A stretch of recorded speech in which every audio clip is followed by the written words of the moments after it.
जय हिंद साथियों। स्वागत है आप सभी का हमारे YouTube चैनल ज्ञान आरबीएल में। साथियों को पता है कि हम संपूर्ण संविधान देख रहे थे और इसी समय दोस्तों हम क्या देख रहे हैं, उच्चतम न्यायालय आज देखेंगे। क्योंकि आपको पता है कि हम इस समय देख रहे हैं भाग 5 और भाग 5 के हम अंतिम पड़ाव पे पहुंच चुके हैं साथियों। आज हम उच्चतम न्यायालय, जिसको हम दोस्तों सर्वोच्च न्यायालय भी कहते हैं, क्या कहते हैं दोस्तों, सर्वोच्च न्यायालय भी कहते हैं, तो इसके बारे में आज हम बहुत ही अच्छे ढंग से पढ़ने वाले हैं। ठीक है, और आपको बता दें कि अगर इसके पहले के वीडियो आप नहीं देखे, जाइए आप हमारे प्लेलिस्ट पर, वहां आपको दिख जाएगा साथियों, ऐसा प्लेलिस्ट दिखेगा और आपको ये पहला वाला दिख जाएगा, संपूर्ण भारतीय संविधान यानी इंडियन पॉलिटी एंड कॉन्स्टिट्यूशन।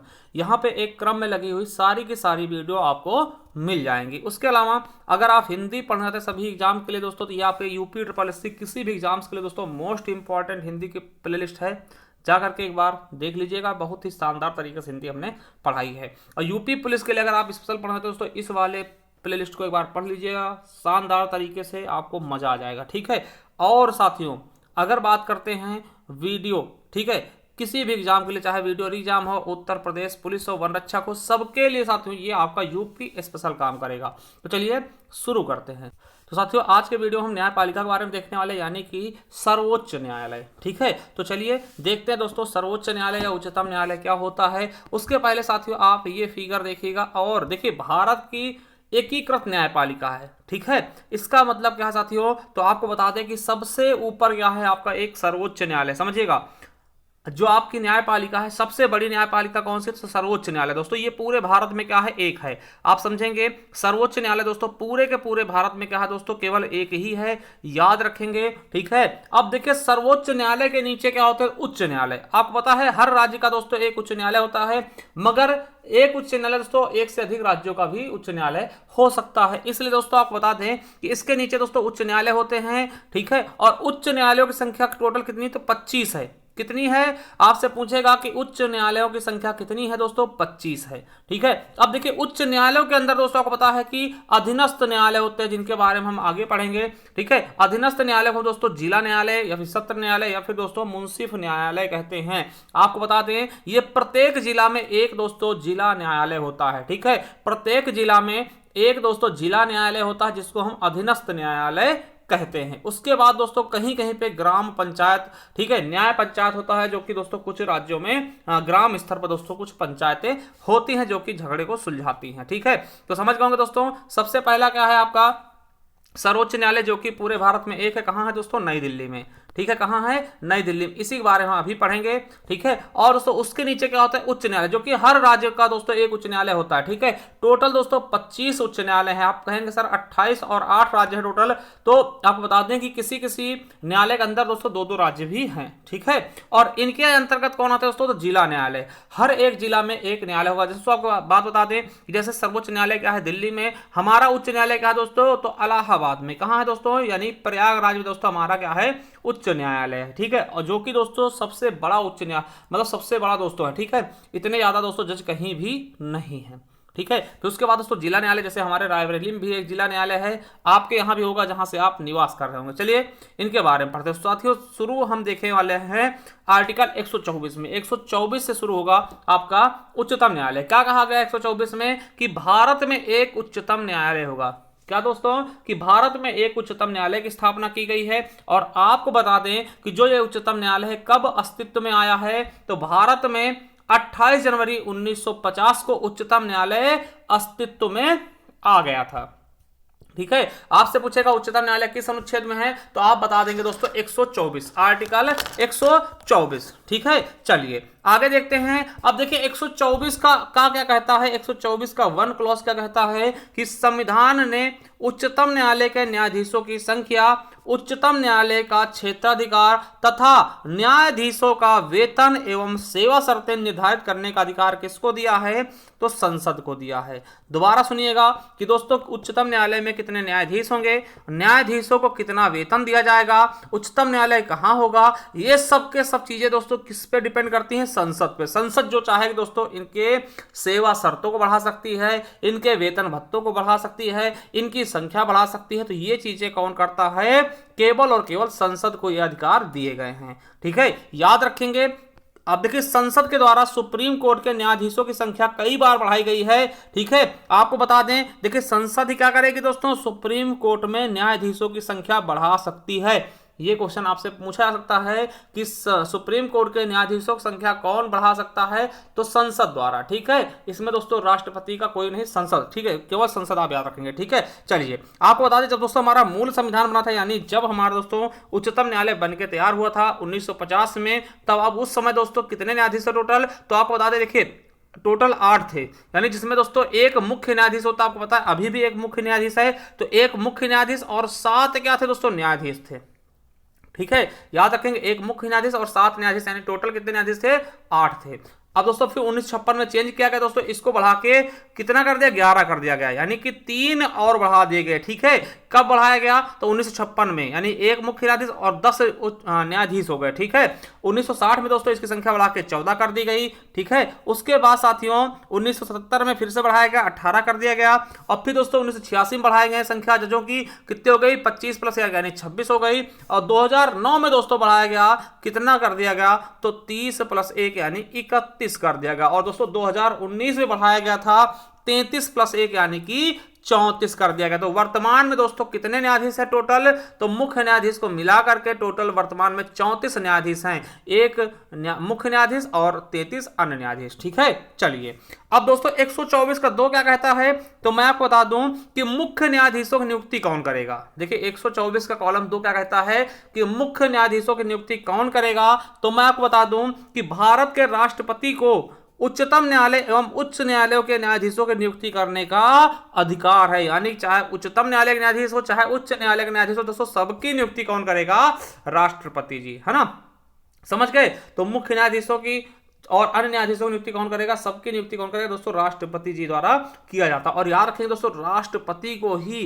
जो सर्वोच्च न्यायालय का मुख्य न्यायाधीश होता है ना, वही शपथ भी दिलाता ना, ये भी आपने देखा भी होगा, है ना, गिरीश चंद्र मुर्मू के समय। ठीक है, चलिए आगे दोस्तों क्या कहता है। अब देखिए एक दोस्तों संस्था बनाई गई थी NJAC, ठीक है, जिसको हम क्या बोलते हैं, राष्ट्रीय न्यायिक नियुक्ति आयोग। दोस्तों ये दोस्तों गवर्नमेंट द्वारा लाया गया था कि दोस्तों इसके जरिए क्या होगा, ये एक कमेटी होगी जिसके द्वारा दोस्तों जजों की नियुक्ति की जाएगी, मगर दोस्तों इसे रद्द कर दिया गया। ठीक समझिएगा, वर्ष 2014 में केंद्र सरकार द्वारा न्यायपालिका में न्यायाधीशों की नियुक्ति करने हेतु इस आयोग का गठन किया गया था। कौन सा आयोग, राष्ट्रीय न्यायिक नियुक्ति आयोग यानी NJAC का।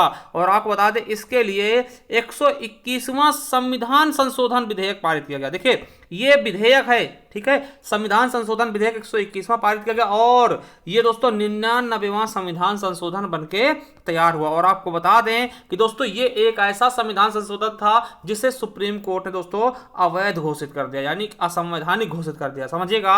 इसे 2015 में सर्वोच्च न्यायालय ने 99वां संविधान संशोधन तथा राष्ट्रीय न्यायिक नियुक्ति आयोग को दोस्तों असंवैधानिक घोषित कर दिया, यानी इसको रद्द कर दिया। तो आपसे पूछ सकता है कि कौन सा दोस्तों संविधान संशोधन अभी तक दोस्तों रद्द किया गया, दोस्तों 99वां संविधान संशोधन दोस्तों इसको रद्द कर दिया गया है।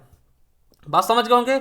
चलिए अब दोस्तों 124 का 3 क्या कहता है, समझिएगा। 124 का कॉलम 3 क्या कहता है कि न्यायाधीशों की अर्हता, यानी जो न्यायाधीश होंगे ना उनकी दोस्तों क्वालिफिकेशन क्या होना चाहिए। पहली चीज आपको पता है कि वह भारत का नागरिक हो, ये तो सबके लिए होना चाहिए, ठीक है, कोई भी देखेंगे उसमें भारत का नागरिक होगा ही होगा। या फिर दोस्तों किसी उच्च न्यायालय या देखिए किसी उच्च न्यायालय का या दो या दो से अधिक न्यायालयों में लगातार दोस्तों उसने न्यूनतम 5 साल तक न्यायाधीश रहा हो। समझिएगा दोस्तों, वो किसी भी उच्च न्यायालय में या दो से अधिक न्यायालयों में दोस्तों लगातार 5 साल तक क्या रहा हो, जज रहा हो। ठीक है, कहां, उच्च न्यायालय में, किसी भी राज्य के उच्च न्यायालय में, ठीक, 25 में से किसी भी, ठीक है। या फिर दोस्तों अगर ये नहीं है तो अथवा कौन सा हो, तो आपको बता दें किसी उच्च न्यायालय का या दोस्तों दो से अधिक न्यायालयों का लगातार दोस्तों 10 वर्ष तक अधिवक्ता रहा हो दोस्तों, यानी 10 वर्ष तक दोस्तों वो अधिवक्ता रहा हो। देखिए 5 साल तक या तो जज रहा हो या फिर दोस्तों 10 साल तक क्या रहा हो, अधिवक्ता रहा हो। अगर ये भी नहीं है दोस्तों, तो अगर राष्ट्रपति की दृष्टि में वो प्रसिद्ध विधि वेत्ता है, यानी अगर राष्ट्रपति जी को लगता है कि इसको बहुत ही तगड़ा ज्ञान है विधि का दोस्तों, तब भी वो उसे जज बना सकती है दोस्तों। ठीक है, जज नियुक्त कर सकता है दोस्तों, ऐसा जरूरी नहीं कि ये दोनों हों, ये अथवा में है। ठीक है, यानी चाहे वो 5 साल तक जज रहा हो या फिर 10 साल तक अधिवक्ता रहा हो, अगर कुछ भी नहीं रहा तो राष्ट्रपति की नजर में वो अच्छा विधि वेत्ता हो तो उसे जज बनाया जा सकता है। चलिए अब साथियों इनको 124 बताया गया हटाने की, न्यायाधीशों को हटाया जाना। तो न्यायाधीश को कैसे हटाया जाएगा दोस्तों? साबित कदाचार के माध्यम से या फिर अक्षमता के आधार पर दोस्तों न्यायाधीशों को हटाया जा सकता है उनके पद से दोस्तों। तो ये दो कारण हैं उनको पद से हटाए जाने के, ठीक है। अब दोस्तों 125 में क्या है? तो इसमें कहा गया है कि न्यायाधीशों का वेतन, समझिएगा, उनको सैलरी कितनी मिल रही है, तो इसके बारे में दोस्तों 125 में बताया गया। तो आपको बता दें, जो मुख्य न्यायाधीश दोस्तों उनको 2,80,000 रुपए मिलते हैं, ठीक है। जो मेन है दोस्तों, जो आपको 33 प्लस 1 है ना, तो जो प्लस 1 है यानी कि मुख्य न्यायाधीश, उसको कितने मिलेंगे? 2,80,000। और दोस्तों जो अन्य है न्यायाधीश यानी 33 न्यायाधीश, उनको 2.5 लाख रुपए मिलेंगे। तो सैलरी आप देख लीजिएगा, 2,80,000 दोस्तों किसको मिलेगी? मुख्य न्यायाधीश को, और अन्य न्यायाधीशों को 2,50,000 की सैलरी दी जाएगी, ठीक है। समझ गए होंगे बहुत ही बेहतरीन ढंग से, ठीक है। चलिए अब आर्टिकल 126 का कहता है कि कार्यकारी, समझिएगा, कार्यकारी मुख्य न्यायाधीशों की नियुक्ति संबंधी प्रावधान किया गया है दोस्तों। जो कार्यकारी दोस्तों न्यायाधीशों को भी बुलाया जा सकता है, समझिएगा। जब कभी भारत के, समझिएगा, जब कभी भारत के मुख्य न्यायाधीश का पद क्या हो? रिक्त हो अथवा अनुपस्थित हो, यानी जब कभी मुख्य न्यायाधीश का हो दोस्तों उसका पद समाप्त हो चुका हो, रिक्त हो, या फिर दोस्तों वो अनुपस्थित हो, किसी अन्य कारण से वह अपने कर्तव्यों का पालन करने में असमर्थ हो, तो सर्वोच्च न्यायालय के अन्य न्यायाधीशों में से किसी एक को राष्ट्रपति दोस्तों इसमें से मुख्य न्यायाधीश नियुक्त कर सकता है। यानी कि अगर देखिए मुख्य न्यायाधीश का पद अगर रिक्त है या फिर दोस्तों वो अनुपस्थित है या किसी कारण से दोस्तों अपने कर्तव्यों का निर्वहन नहीं कर पा रहा है, तो राष्ट्रपति के पास इतना पावर होता है कि उन्हीं में से दोस्तों, यानी जो 33 है ना, उन्हीं में से किसी एक को साथियों क्या कर सकता है? मुख्य न्यायाधीश के पद पर दोस्तों नियुक्त कर सकता है। चलिए अगला दोस्तों 127 का कहता है आर्टिकल कि तदर्थ न्यायाधीशों की नियुक्ति की जा सकती है। तदर्थ न्यायाधीशों की नियुक्ति की जा सकती है दोस्तों, इंपॉर्टेंट है, याद रखिएगा। समझिए क्या है कि यदि सर्वोच्च न्यायालय में सत्र आयोजित करने के लिए गणपूर्ति ना हो दोस्तों, गणपूर्ति हमने बताया था, तो गणपूर्ति क्या होती है कि न्यूनतम संख्या जिससे वो चीजें चल सके। ये दोस्तों सर्वोच्च न्यायालय में सत्र आयोजित करने के लिए दोस्तों गणपूर्ति ना हो, तो मुख्य न्यायाधीश, समझिएगा, मुख्य न्यायाधीश दोस्तों राष्ट्रपति की पूर्वानुमति पर दोस्तों तदर्थ न्यायाधीशों की नियुक्ति कर सकता है। यानी कौन करेगा? मुख्य न्यायाधीश करेगा। और किसकी अनुमति पर दोस्तों? तो राष्ट्रपति से पहले पूछ लेगा, ठीक है। और ये फ्रांस के संविधान से ये चीज प्रेरित है, ठीक है। चलिए 128 का कहा गया है, तो 128 नंबर देख ले, आर्टिकल 128 क्या कहता है? इसमें कहा गया है कि सेवानिवृत्त न्यायाधीशों को भी सर्वोच्च न्यायालय की बैठकों में उपस्थित होने के लिए बुलाया जा सकता है। दोस्तों जो मान लें सेवानिवृत्त यानी जो रिटायर हो चुके हैं न्यायाधीश, समझिएगा, जो न्यायाधीश रिटायर हो चुके हैं दोस्तों, उनको भी दोस्तों जरूरत पड़ने पर बैठक में, सर्वोच्च न्यायालय के बैठक में बुलाया जा सकता है। समझिएगा, जैसे कहा गया क्या कि सर्वोच्च न्यायालय का मुख्य न्यायाधीश राष्ट्रपति की पूर्व सहमति से, देखिए जो सर्वोच्च न्यायालय का वर्तमान में मुख्य न्यायाधीश होगा वो राष्ट्रपति जिसकी पूर्व सहमति से, पहले उससे पूछेगा, फिर क्या करेगा? सर्वोच्च न्यायालय अथवा उच्च न्यायालय को सेवानिवृत्त न्यायाधीश से उच्च न्यायालय में बैठने तथा कार्य करने का अनुरोध भी कर सकता है, यानी कि दोबारा उसे बुला सकता है। समझिएगा, दोबारा समझिएगा, मान ले साथियों कोई न्यायाधीश है वो रिटायरमेंट हो गया, ठीक है, रिटायरमेंट हो गया, अब दोस्तों क्या हुआ, उसकी जरूरत पड़ती है, तो साथियों जो मुख्य न्यायाधीश होगा इस समय जो वर्तमान मुख्य न्यायाधीश होगा वो राष्ट्रपति से सहमति लेगा, पूर्व अनुमति लेगा, और दोस्तों उस न्यायाधीश को बुला सकता है काम करने के लिए, ठीक है। तो ये होता है सेवानिवृत्त न्यायाधीशों को भी सर्वोच्च न्यायालय की बैठकों में उपस्थित होने के लिए बुलाया जा सकता है और उससे काम भी करवाने का अनुरोध किया जा सकता है, ठीक है। चलिए समझ गए होंगे दोस्तों। अब 129 क्या कहता है कि उच्चतम न्यायालय को अभिलेख न्यायालय घोषित करना। देखिए उच्चतम न्यायालय को अभिलेख न्यायालय घोषित करना। अभिलेख न्यायालय क्या होता है दोस्तों, मैं आपको बता दूं। देखिए अभिलेख न्यायालय क्या होता है साथियों, देखिए जो आपका न्यायालय वहां दोस्तों जो भी केस होते हैं, ठीक है, केस होते हैं उनमें जो सुनवाई होती है, जो भी डिसीजन दिए जाते हैं ना, उनको लिखा जाता है। मान ले दोस्तों किसी व्यक्ति ने, है ना, किसी व्यक्ति ने दोस्तों हत्या कर दी और उसको सुप्रीम कोर्ट ने 5 साल की सजा सुनाई, क्या 5 साल की सजा सुनाई, तो इसको दोस्तों नोट किया जाएगा, उसे बोलते हैं दोस्तों अभिलेख न्यायालय, मतलब एक चीज नोट की जाएंगे, ठीक है। अब इसी को देखकर दोस्तों हाई कोर्ट भी सजा सुनाती है। अब मान लो दोस्तों कोई लखनऊ में दोस्तों क्या हुआ, किसी ने मर्डर कर दिया दोस्तों और उसको दोस्तों सुप्रीम कोर्ट ने 10 साल की सजा सुना दी, तो सॉरी हाई कोर्ट ने, ना, तो दोस्तों वो क्या करेगा बच्चा जिसको 10 साल की सजा सुनाई गई, वो कहेगा कि आप समझिए, क्योंकि दोस्तों जब आपके सुप्रीम कोर्ट ने, देखिए हमारे माननीय सुप्रीम कोर्ट जी ने एक मर्डर के लिए 5 साल की सजा सुनाई थी उस केस में, तो आप हमको 5 साल से ज्यादा सजा नहीं दे सकते। यानी कि इन्हीं को देख करके दोस्तों उच्चतम न्यायालय के अभिलेख न्यायालय, यानी इन्हीं की चीजों को देख करके दोस्तों उच्च न्यायालय भी इनसे सजा सुनाती है। यानी कि जो भी चीजें होंगी सारी चीजें एक नोट की जाएंगी, अभिलेख न्यायालय होगा उसको लिखा जाएगा, ठीक है।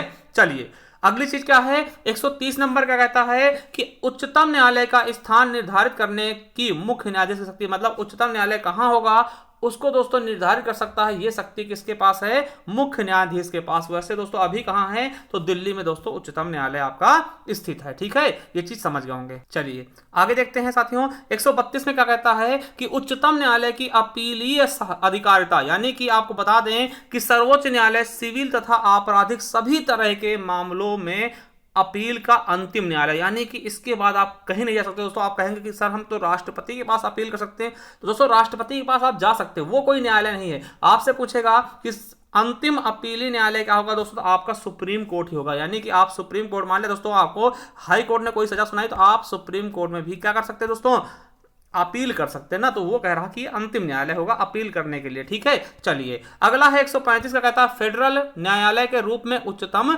न्यायालय। दोस्तों इंपॉर्टेंट ज्यादा है नहीं। 136 देखते हैं, अपील के लिए उच्चतम न्यायालय विशेष अनुमति का प्रावधान, अपील कैसे करें दोस्तों, उसके लिए विशेष अनुमति बताई गई है। चलिए 137 में क्या है, उच्चतम न्यायालय की अपने निर्णयों के पुनर्विचार की शक्ति के बारे में उल्लेख, यानी कि कभी अपने द्वारा दिए गए निर्णयों पर विचार करके उन्हें बदल भी सकता है उच्चतम न्यायालय। ऐसा नहीं कि दोस्तों उच्चतम न्यायालय सबसे सर्वोच्च है, ठीक है, ये मतलब सर्वोच्च तो ही है, मगर दोस्तों ये अपने द्वारा दी गई चीजों को बदल भी सकता है। ठीक है, मान लिया कोई न्याय सुना दोस्तों, उसमें कुछ ज्यादा सजा दे दी या फिर कम दे दिया, तो उसको बदल भी सकता है, ये भी इसके पास अधिकार होता है। अब दोस्तों 143 याद रखेंगे, बहुत इंपॉर्टेंट है, मोस्ट इंपॉर्टेंट, कि राष्ट्रपति की उच्चतम न्यायालय से परामर्श लेने की शक्ति। दोस्तों राष्ट्रपति जी अगर कोई दुविधा में हो तो दोस्तों वो उच्चतम न्यायालय से परामर्श ले सकते हैं। ठीक है, आर्टिकल 143 तहत, मगर दोस्तों वो राष्ट्रपति जी माने या ना माने दोस्तों वो उन पर डिपेंड करता है। यानी कि परामर्श देने के लिए दोस्तों वो बाध्य होंगे, उच्चतम न्यायालय का न्यायाधीश दोस्तों परामर्श उसको देगा। तो ये चीज समझ गए होंगे बिल्कुल अच्छे से। चलिए आगे देखते हैं दोस्तों,